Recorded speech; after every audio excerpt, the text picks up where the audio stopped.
the 38th year that we have had our ceremony to pay homage to General Kemper here at Walnut Hill. We want to thank Michael and Amy Malloy for being so gracious as to allow us to come here to recognize General Kemper. We year after year come do some maintenance on the grave site, but they've taken it upon themselves to do most of the maintenance, and what we had to do this year was minimal. We appreciate that, their hospitality and their shared reverence for General Kemper. Apparently he's traveling and she is not feeling well, so they are not with us, but they're with us in spirit.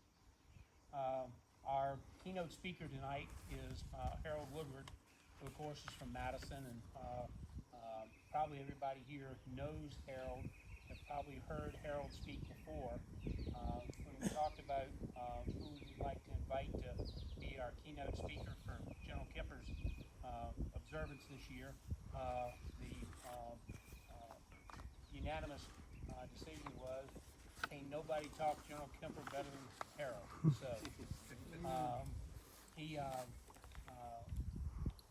Harold has the appreciation for, has done the research over the years. As many times as I've heard Harold speak on General Kemper, I've never heard the same speech twice. Harold is absolutely the best read, best written, best spoken historian that I know of, and we are honored and privileged to have him here with us this evening. Harold, thank you.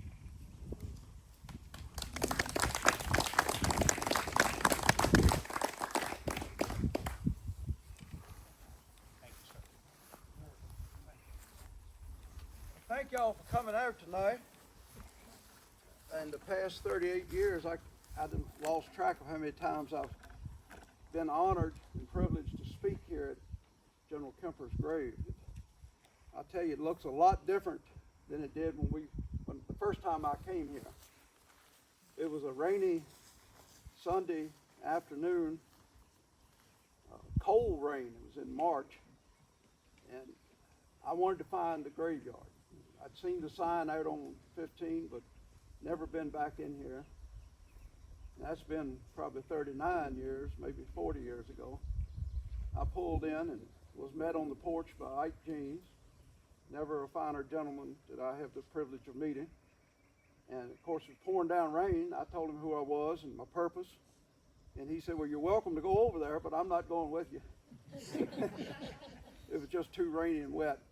But I did. I walked over here, and the graveyard was, there was no fence. Cattle had been in it. The tombstones were knocked over. Everything was grown up. So when I went back to the house, he invited me in for a cup of coffee to dry off, and I asked him if he would mind if our SCV camp would come and clean it up a little bit, maybe fence the cattle off. And he said no, by all means. He welcomed it. And that started what we're here to celebrate tonight. That following June, we held the first observance here. So it's been every year since, without interruption. And thanks to the Kemper Fry Strawther Camp Sons of Confederate Veterans and the 7th Virginia Infantry and people like you all who take time out of your busy schedules to come out and pay tribute and honor to a man that gave his entire adult life to the Commonwealth of Virginia. It's fitting and proper that we do this because we're instructed in the scriptures to remember and to, God set forth to the people of Israel the first observances. They were to observe the Passover, for instance. He gave them holy days, and throughout Scripture we see that it was fitting and proper to remember things. And it's fitting and proper for us today to remember the sacrifices of men like General Kemper. And it speaks highly of you all to come out tonight on such a hot, humid evening and sit and listen to someone speak about a man that's been dead now for over 130 years, or nearly 130 years. Like Colt said, Kemper was born in Madison County, June the 11th, 1823, 202 years ago today. His father was a plantation owner. They had about 600 acres right on the border between Madison and Culpeper County, Mountain Prospect. And Kemper went to Locustdale Academy, boys military school there in Madison County that General George Armstrong Custer saw fit to burn in 1864. The only thing left of it's the gatepost. He, after graduating from there, he went to Washington College in Lexington and took courses at Virginia Military Institute. So he was a member of the Corps Cadets and the student body at Washington College at the same time. And then his goal in life at that point was to become a country lawyer, just a courthouse town lawyer in Madison. And the Mexican War came along. And by the time he had finished reading for the law and passed the bar exam, we were at war with Mexico. And so his goal of becoming a lawyer was put on hold. He went to Washington, met with President Polk, knocked on the White House door, was admitted, and had an audience with the president, and came away with a commission as a captain in the U.S. Army. I don't know that that's ever been equaled. A boy fresh out of college, knocking on the president's door and coming away with a captain's commission. But he was commissioned as the quartermaster of the 1st Virginia Regiment and sent to Fort Monroe. And from Fort Monroe, they disembarked for Mexico, where he served with General Zachary Taylor, of course, another Orange County native. And they became fast friends. As a matter of fact, after the war, when Zachary Taylor ran for president, Kemper was one of the electors from the Commonwealth of Virginia that in the Electoral College, and he got to go to the inauguration with his old commander. He was, by most accounts, a respectable lawyer. Madison, Standardsville, and Orange were the three courthouse towns that he practiced law in for the majority. And most of it was civil law, deeds, wills, things like that. That speaks highly of the people of the three counties because there was very little criminal law. Sometimes it would go a year or more before they would have a criminal trial in some of these counties. So, he ran for the House of Delegates at the age of 30 and was elected. He defeated the incumbent in a pretty hotly contested election and went on to serve for the next 5 terms unopposed. Never had an opposition in his bid for the Virginia House of Delegates. 1861 to 63, he was the Speaker of the House of Delegates. Of course, he became an officer in the Virginia Militia, and then the 7th Virginia Infantry. He was the colonel of that when Virginia joined the Confederacy. And then what amounted to a promotion on the field for valor at the 7 Days battles, when General Lee took command of the Army, he recommended Colonel Kemper, for promotion to Brigadier General. And I don't know that it was ever done before. The President and the Congress acted on that recommendation and made him a general the same day. Most, the wheels of government spin very slowly. And sometimes it would take months, even years, for promotions to make their way through and his happened the same day. He became a brigadier general, served honorably, led a brigade that saw action in every major campaign of the Army of Northern Virginia until he was grievously wounded at Gettysburg on the 3rd day of July, 1863, 40 years old. And crippled for life, left on the field, what amounted to being left on the field to die. He was unable to travel back to Virginia with the Army when it retreated. And so General Lee left a few men there to take care of him. as his nurses or orderlies, and left him in a little house. And of course, the Yankees ignored him for about 7 days. They thought he was going to die. And then after he didn't die, they took some interest in having a brigadier general as a prisoner, and took him as a prisoner of war, and eventually transferred him to Fort McHenry, Baltimore. And from Fort McHenry, the Confederate government and President Lincoln's government worked out a one-on-one prisoners swap. He was exchanged for a brigadier general from Michigan, a one-on-one prisoner exchange, which was basically unheard of too, because prisoner exchanges took months to negotiate, and usually the Yankees wanted the better end of the deal. Maybe they thought they were getting the better end of the deal because Brigadier General Graham wasn't crippled and Brigadier General Kemper was. Kemper came back, went to work right away. He wasn't able to ride a horse and because of his wounds, but he wanted to serve. He was promoted to Major General in September and given command of the reserve forces of Virginia. It was a very complicated system Virginia had of military organizations. You had a militia, you had volunteer companies, you had a home guard, and then you had a reserve. And he was given command of the reserves. And the reserves, the age limits kept getting wider and wider. Younger boys and older men were being drafted into the reserves and then funneled into the Army. So Kemper's, one of his most valuable services for the Confederacy probably was heading up the reserve forces.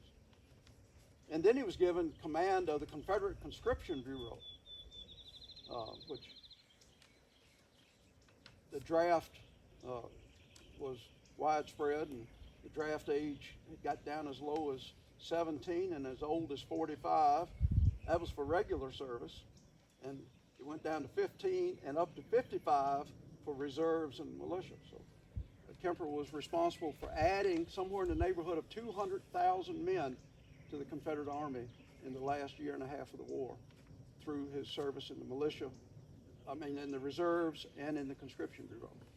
After the war, he didn't retire. He went to work. He was forbidden by law to practice law again. Lawyers were disbarred. He started a parole and pardon brokerage where former officers could come to him. He would write up the paperwork and present it to the government to get them pardoned for their service in the Confederate Army. Of course, his farms lay in ruin. He hadn't tended them for the 4 years he was in the service, and his family had refugeed out of Madison, and his home had been burned by Custer in 1864. But he quickly began to rebuild. His mother-in-law bought him the home there in Madison where the Historical Society meets, and where the Kemper Fry Strawther Camp was very active in restoring that's known as the Kemper Mansion. When he was able, he got his license to practice law again. But it was his greatest service to Virginia, I think, was in the role of politics. After the war, Virginia was a disaster. The war had devastated the countryside. Homes, businesses, barns had been destroyed. Fences were destroyed. Fields were overgrown. Railroads, turnpikes, canals, bridges were all destroyed or missing or damaged in some way or another. The labor system was disrupted. And Virginia was in a financial crisis. The state of Virginia owed an enormous pre-war debt. Now, their wartime debt, they didn't have to pay because the federal government, Virginia was a conquered territory, and the federal government declared the wartime debt null and void because it was incurred while fighting the U.S. government. But it was the pre-war debt that numbered in the hundreds of millions of dollars. In the years leading up to the war between the states, Virginia had borrowed heavily. to build those turnpikes, bridges, canals, tunnels, and infrastructure that was destroyed during the war. And now, as the first freely elected governor after Reconstruction, it all fell in Kemper's lap. He wasn't a Republican nor a Democrat. He was elected as a member of the Conservative Party of Virginia. And he was a true conservative, not just in name. He believed in cutting spending, cutting the government. As a matter of fact, he didn't even have a personal secretary on the payroll the whole time he was governor. He made his son Meade, who's buried right here, be his volunteer secretary. He didn't believe in putting on a big show. His inauguration was attended by 3 people: him, his son, and the preacher that swore him in. His first address to the Commonwealth was almost over with before it started. He wasn't a man he wasn't a long-winded man. As a matter of fact, when he was a youngster, he had gone when he was up in Washington meeting with President Polk to get his commission before the Mexican War. He had sat in on some of the meetings in Congress, and he made note of the long-winded speakers like Daniel Webster, who went on for hours, and then some of the other senators and congressmen who could get their point across in a short while. And he made it a point that if he couldn't get it said in 10 minutes, he wasn't going to say it. And that's the way he was. His whole administration as governor, 4 years, was one controversy after another, after another, after another. And he dealt with every one of them head on. He didn't beat around the bush. He didn't put the blame off on anybody else. He didn't try to ignore it. He met it head on and dealt with it. The first controversy had to deal with civil rights. The city of Petersburg was a majority black city. After the war, the black African Americans were given the right to vote. The white people who had lived in Petersburg their whole lives were afraid that the blacks would elect an all-black city council, and so they wanted the General Assembly to appoint the city council. They passed a resolution, and the General Assembly passed it. Kemper vetoed it. He said that you had the right to vote for who you wanted to. Everyone had the right to vote, and everyone had the right to hold office. And at first, people didn't know how to take it. And then, almost, it seemed like overnight, public opinion changed. And Kemper became one of the most acclaimed politicians up to that point in American history, all over the world. Newspapers in Paris, France, London, England, many northern cities all had his picture on the front page and had articles of acclaim about his position in Petersburg. Former Vice President of the Confederacy, Alexander Stephens, made a speech supporting Kemper. And other Confederate generals and leaders all supported Kemper, including Longstreet and others. And of course, Virginia has a good record of civil rights because of his leadership. The second, but the most important, and the one that occupied the most of his time, was the public debt. Virginia owed millions.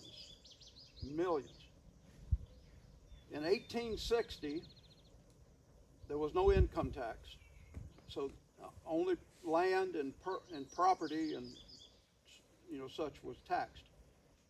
There was $783 million worth of taxable property in Virginia. When Kemper took office in 1874, there was $343 million worth of taxable property in Virginia.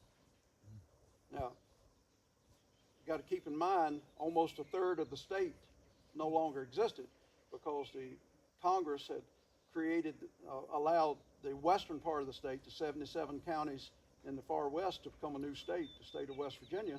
So Virginia lost that taxable income. But the countryside was devastated. battles were fought in Virginia than any other state. Things that could be taxed in 1860 didn't exist in 1874. Madison County alone, 20 mills were burned. Mills were the major industry other than farming, and they were a key to the success of the farmers having these mills. And so it was like that all over the whole state. Some counties far worse than others. Homes had been destroyed, barns, stores, almost all the industry, the mills, fences. The fields lay in ruins because armies had gone through them and destroyed the fields. Those that hadn't laid fallow for the last 4 years while the war was going on and were overgrown with weeds and briars.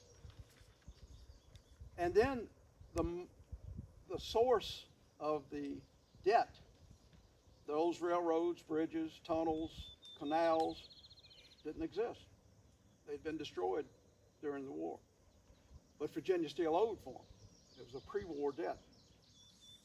And so Virginia was divided into two camps, the funders and the readjusters. The funders wanted to pay the debt no matter what. That would have bankrupted Virginia, and who knows what it would have led to. The readjusters wanted to readjust the debt down to where they could pay it, and that would have led to a bad credit rating, and Virginia would have never been able to rebuild. So the first thing Kemper did was come up with a plan. He was neither a funder nor a readjuster. He had his own plan. He believed that Virginia was honor bound to pay its debts. But he didn't have any money, so what was he going to do? He would, rather than readjust the debt, he would readjust the terms. If it was a 10-year bond, he'd extend it to 20 years. If it was a 20-year bond, he extended it to 40 years. If the interest rate on it was 5%, he'd readjust it down to 2.5%. If the interest rate was 6, he'd readjust it down to 3. And he came up with this plan, and then he invited all the bondholders to a conference in Richmond. The vast majority of the Virginia bonds were owed to individuals and institutions in London, England. They had invested heavily in Virginia. The second biggest group was in New York City. The New York City group liked what they heard. A lot of them had served in the war. They had saw the devastation down here. They understood Virginia's predicament, and they were willing to go along with it. The folks in England were a little bit more skeptical. So the conference was held in November of that year, his first year in office, and all the bondholders, foreign and domestic, attended or had their agents or lawyers attend. And 3 people represented the state of Virginia: the governor, the treasurer, and the Speaker of the House of Delegates. The governor did all the speaking, and he didn't beat around the bush. He laid it on the table exactly what condition Virginia was in. And then he laid his plan out. And it was unanimously accepted by all the bondholders. And by the time Harry Byrd was elected governor of Virginia in 1925, Virginia was completely debt-free. It took almost 50 years, but it happened. He had other controversies. One was the public education system. He'd been interested in public education since his college days. As a matter of fact, when he graduated from Washington College, his valedictory address that he gave was on the need for a public education system in the Commonwealth of Virginia. It took until he was governor to make it happen, but it happened. The other was paroles and pardons for former Confederates. That was dragging slowly through the halls of Congress, and he worked at that. And then bringing investment back to Virginia so that those railroads and bridges and tunnels and canals could be rebuilt and put back in operation, because the future of the state depended on it. And had agents. One of them was his classmate from Washington College and BMI, John D. Imboden, who had been a brigadier general in the Confederate Army. Traveled widely to New York and other places, meeting with investors and getting them to come to Virginia and invest money so that the railroad, particularly the railroad, that was the big one, could be rebuilt and functioning properly and on time, so that the natural resources of Virginia could be shipped to market, timber, coal, and other resources. So he worked hard those 4 years, and he'd done it with no staff. When he left office,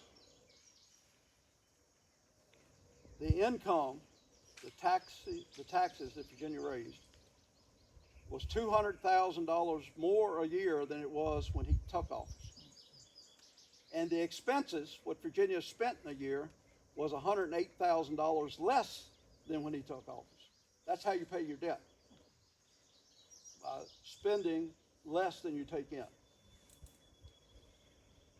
Politicians ever since need to have learned that lesson. As a matter of fact, Virginia, when Harry Byrd became governor, he was very insistent that Virginia adopt a pay-as-you-go program because he was so much against debt. And the reason was he inherited a debt-free state. I think it's very appropriate that today, when we look at the debt that our government, our federal government particularly has, it's in the trillions, and how they spend more than they take in, and yet they could learn so much from this man that's laying here. Sometimes you just need to tighten the belt. Kemper retired from being governor, and in his own words, now he was, President Grant encouraged him to become vice president, as a vice presidential candidate in 1876. And Kemper traveled to Washington and met with Grant, but he turned down the offer. In his own words, he said, "This old soldier deserves an honorable discharge." He bought this place here, 600 and some acres, built that fine mansion, and if you'll notice, it ain't exactly the most accessible place in the world. He intended for it to be that way. He wanted to retire, and he wasn't going to make it easy for people that wanted to visit him. Now, the road coming in here now is fine. I mean, it's graded and it's gravelled. It's 100% better than it was the first time I ever came in here. And I can imagine what it was like when Kemper lived here. But he was still kept up a law practice. He was in Orange on court days, and Madison occasionally. And, he never got over his wounds, his painful wounds. The man who had been a teetotaler in his youth and refused drink could find relief with some whiskey in the evenings after work. And he bought it by the barrel, kept it here, so he'd always have a stock of it. He took joy in his family. His family was, as a matter of fact, he wrote often in his letters, you can find his personal correspondence. Very seldom does he mention his own misery, but he always mentions his family, his children, and how proud he was of them, and how his grandchildren meant so much to him. Of course, he died here in 1895, was buried here, and it was 30-some years after he died before he ever even got a tombstone. He didn't have enough money for the family to afford to buy him one, and it was the United Confederate Veterans, when they held their national reunion in Orange, that put this fine stone here. And these men of the Sons of Confederate Veterans are carrying on that tradition today by keeping this place up. It's a beautiful location, and it's a man worthy of y'all's honor today. Thank you so much for inviting me, Colt, and it's my privilege to be here again, and thank you all for coming out and for your attention. Thank you.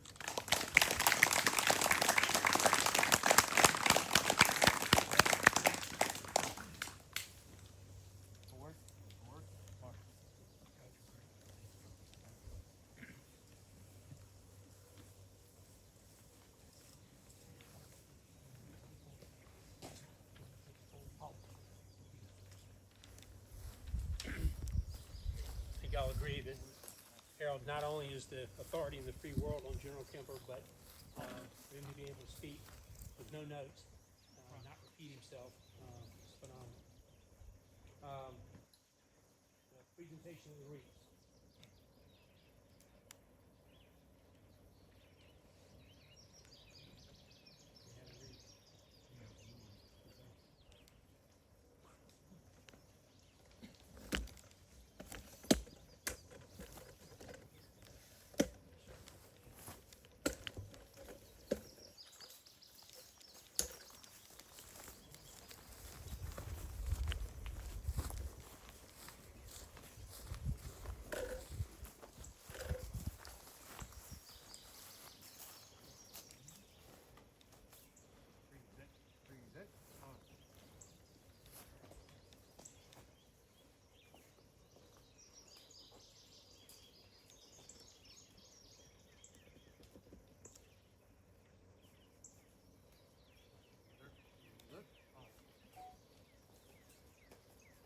Now, Company A, the 7th Virginia Infantry Regiment, Richardson Guards, commanded by Captain Robert Gow, will present a musket salute.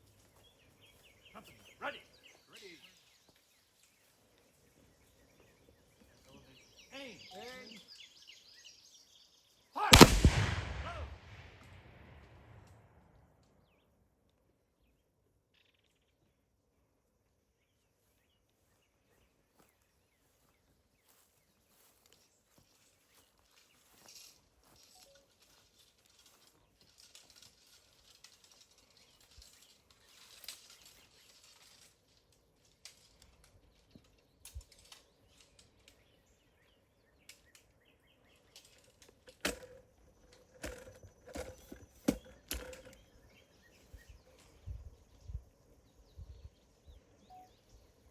Aim. Fire. Go.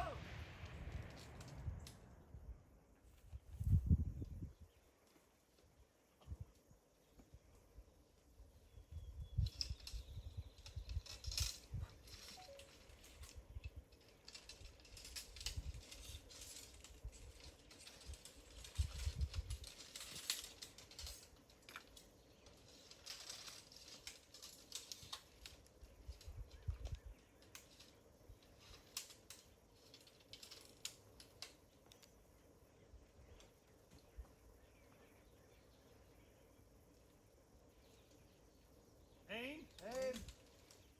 Fire. On. Freeze it. On.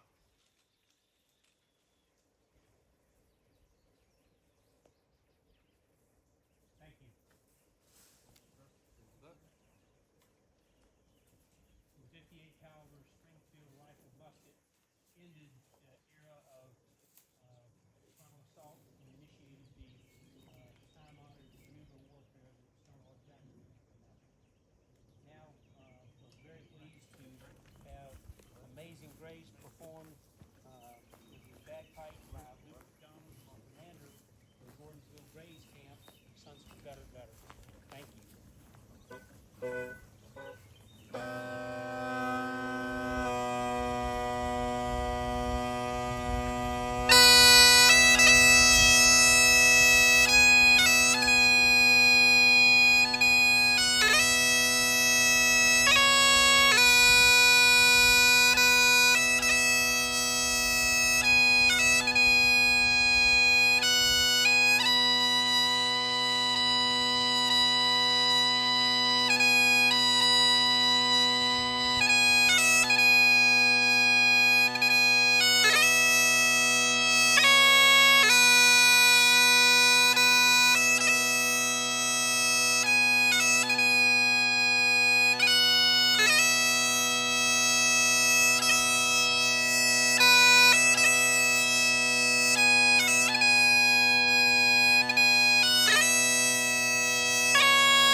choosing, the Gordonsville Grays sound taps.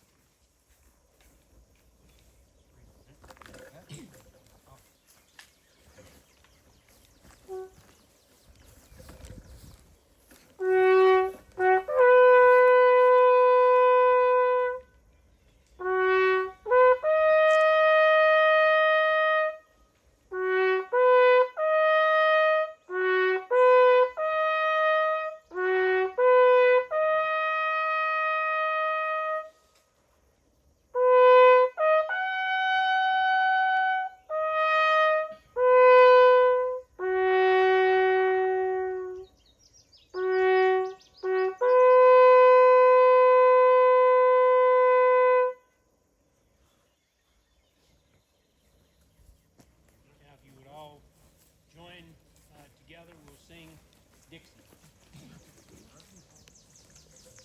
Oh, I wish I was in the land of cotton, old times there are not forgotten. Look away, look away, look away, Dixieland. In Dixieland, where I was born, burning on across the morn. Look away, look away, look away, Dixieland. I wish I was in Dixie, hooray, hooray. In Dixieland, I'll take my stand, live and die in Dixie. Away, away down south in Dixie. Away, away, away down south in Dixie.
Now, Chris Latin will lead us in a benediction. Heavenly Father, we thank you once again for this opportunity to remember General Kemper. Thank you for the funeral, who's left her history and his final words. And we just thank you, Father, for all your love and provision for us, especially the death of your son to save us. In Jesus' name, amen. Amen. Thank you all for coming. Pretty good turnout, how we're doing. Weather's really been good. But over here we have some refreshments. So please come to my wife's table and enjoy the refreshments. Thank you for coming. Thank you. Can I offer one more word? Please. Feel free to enter into the cemetery area and examine the gravestone, and as well the artwork nailed to the trees. The lower picture depicts General Kemper, and I forget the rank of the other two men, but Kemper, Fry, and Strutt, they make up the name, of course, of Camp 19. The picture above that is at the stone wall at the Battle of Gettysburg on day 3. And it was in that vicinity that General Kemper